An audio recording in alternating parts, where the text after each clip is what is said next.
Hey folks, this is Kalani. This is it. It's finally here. We have a release date for patch 9.1. There's also quite a few changes still happening on the 9.1 PTR, so we'll go over those, including new titles, new items that use old currencies, an update to legendary crafting, and more. But with how close the patch is now, I wonder how much else could really change at this point. We have a lot to talk about, so let's jump right in.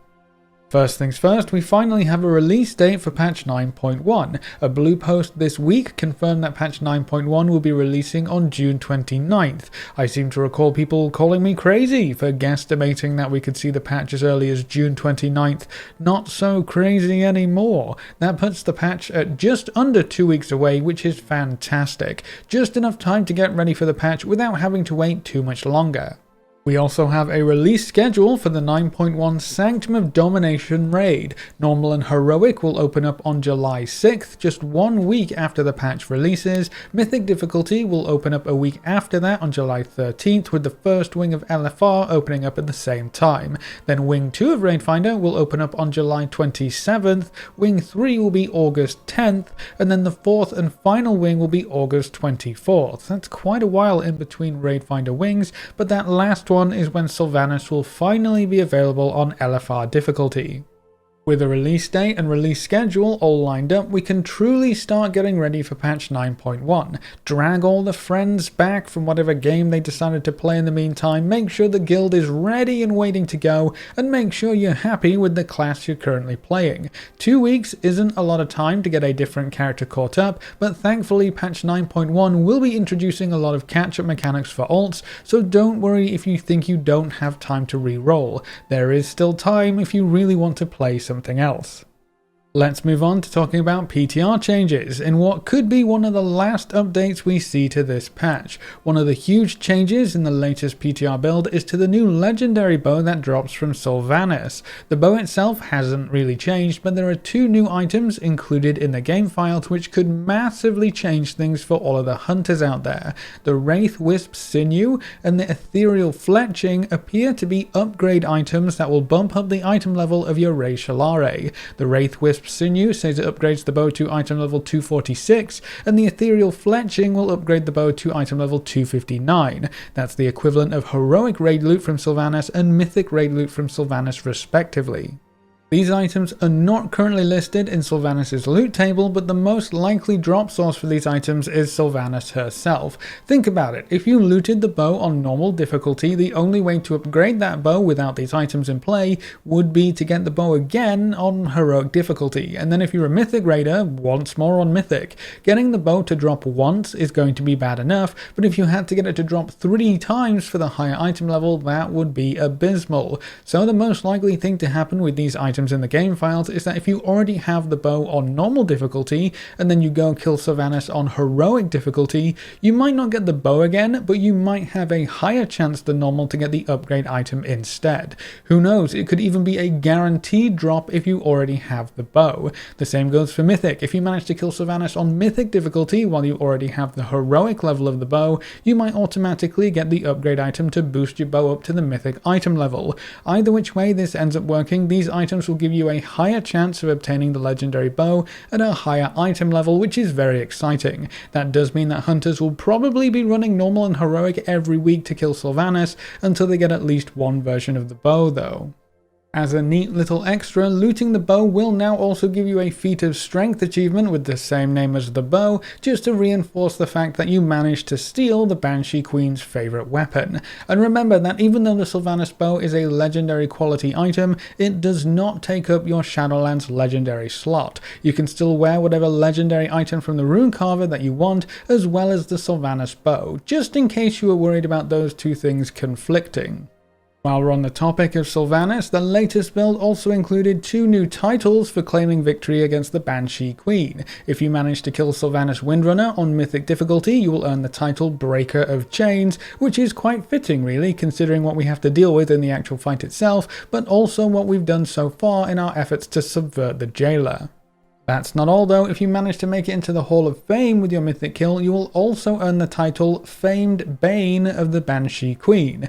That's interesting for two reasons. First, that is an awesome title. Famed Bane of the Banshee Queen. Everyone will know you really hated Sylvannas with that title, but the second interesting part is that it's not a Famed Slayer title. Usually the Hall of Fame titles are Famed Slayer of X, where X is the name of the last boss. You know, Famed Slayer of Denathrius, Famed Slayer of N'Zoth, Famed Slayer of Gahun, you get the idea. But this time it's Famed Bane.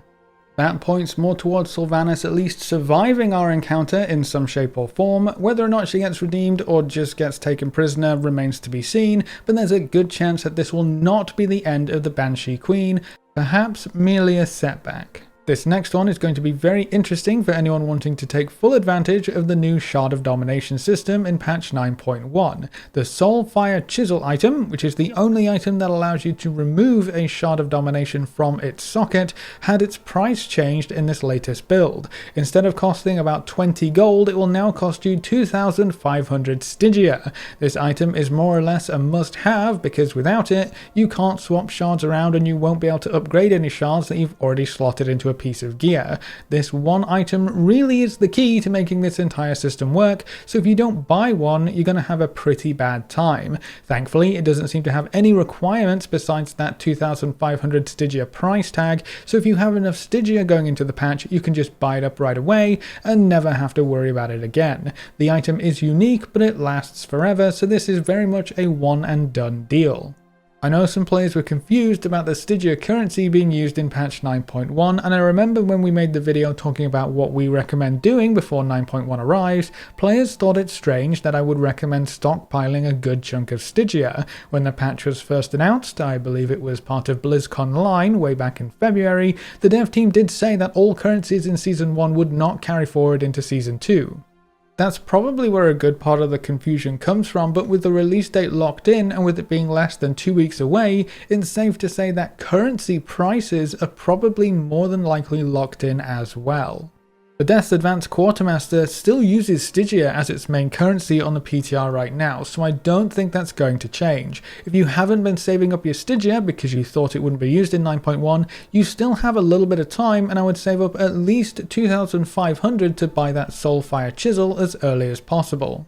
We also finally have a decent idea about how legendary crafting and upgrading is going to work in patch 9.1. I was getting worried about this feature specifically because it never seemed to be finished or even in a working state, but this last update at least gets it to a working state even if it doesn't seem super polished or finished.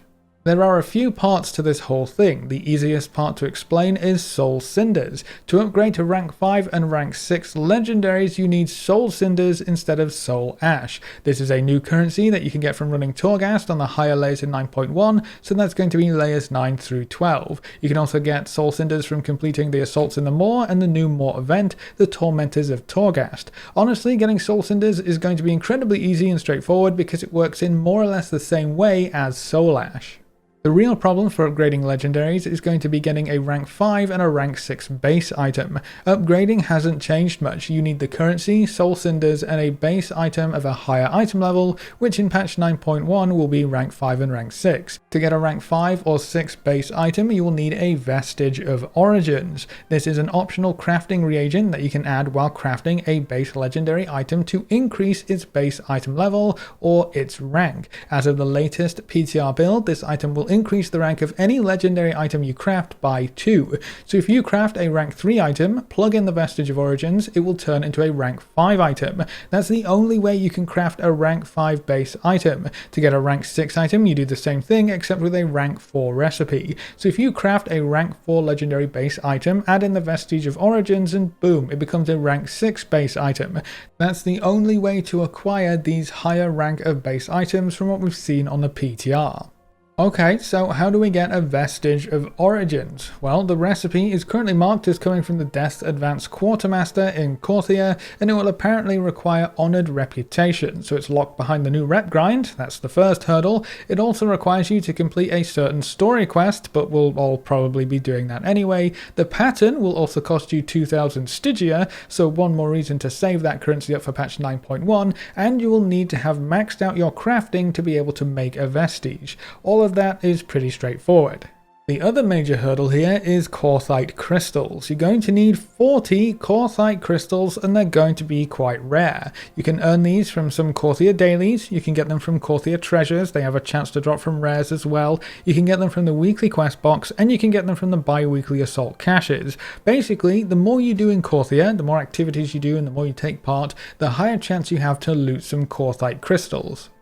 The most interesting thing about Korthite is that it's not bound on pickup. You can trade this stuff and you can sell this stuff. Korthite is going to be a gold mine early on in patch 9.1, so you can also choose between selling all of the Korthite you collect early or saving it up to craft your own legendaries. Either way, you're going to need 40 Korthite for every vestige you want to craft, which is going to take a bit of time, luck, or gold. Remember that you also have to be able to craft a rank 3 or a rank 4 of the item you want already to be able to turn it into a rank 5 or rank 6 item, so that means you have to have done the legendary crafting grind to be able to make your own legendaries in patch 9.1. So if that's something that you've been sitting on or ignoring, hoping it wouldn't be required in patch 9.1, that's definitely not going to be the case. I would recommend you get that grind done before 9.1 hits. I imagine when everyone logs on and finds out that they can't craft their own legendaries unless they've leveled up their crafting, the price of crafting materials might just skyrocket. Personally, I'll be leveling up jewel crafting to ensure I can make my own rings to save a bit of time and gold. Moving on, there have also been some last minute changes to the seasonal affix Tormented and the mini bosses you'll find throughout Mythic Plus dungeons. In almost every case, these mini bosses have been made more difficult. The Frosty mini-boss Oros Coldheart has a new ability, Cold Snap. This is another standard Dodge the Swirls ability, but that means you have yet another ability to dodge. For the fiery chap, Incinerator Arcalath, his passive aura, Soulforge Flames, has been buffed by 33%, so that will deal more constant group-wide damage. There's also a new ability called Inferno. This is a large AoE that hits all players within 60 yards, so it's just more AoE damage to make sure your healers are working overtime. Executioner Vareth has a new ability as well called Wave of Terror. This deals AoE damage and fears any player that isn't standing with an ally, so kinda like the third boss in Plaguefall. Obviously you want to take Raze out of the group still, so the stacking and spreading is going to keep you on your toes. And then Sogadon the Breaker has been retooled entirely. He will now use a heavy hitting ability called Crush on the tank. If the tank isn't in range of Crush, the mini-boss will actually grip the tank back in, then use Crush. Apparently they don't want you to kite this boss anymore. He also deals AoE damage with Seismic Wave, and he will now use a Massive Smash. This grips all players into melee, roots everyone with a Binding of Misery, and then winds up a massive AoE. You have to break the bindings by DPSing them down, or just by breaking the root I guess, and escape before Massive Smash kills your group. So all of them have been made more difficult to deal with, which makes me wonder if we're going to see a large shift away from killing these mini-bosses in higher keys. If the passive auras don't prove to be deadly on the last boss, and the anima powers aren't worth the effort, I can see people skipping these mini-bosses very quickly if they become too hard to kill. To round out the Mythic Plus changes, a few of the typical affixes have also been nerfed. Let's talk about Bolstering first. It's a small nerf, but a welcome one. Now when you trigger Bolstering's effects, mobs will gain 15% extra health and 20% damage, down from 20% health and 20% damage. So they won't get quite as beefy as before, but it's still going to be an annoying affix to deal with. The Raging affix has also seen a small nerf. When non-boss enemies get below 30% health, they will now deal 75% increased damage, down from 100%, so not quite as painful if you either forget or just don't have access to the quick de-enrage spells during Raging weeks.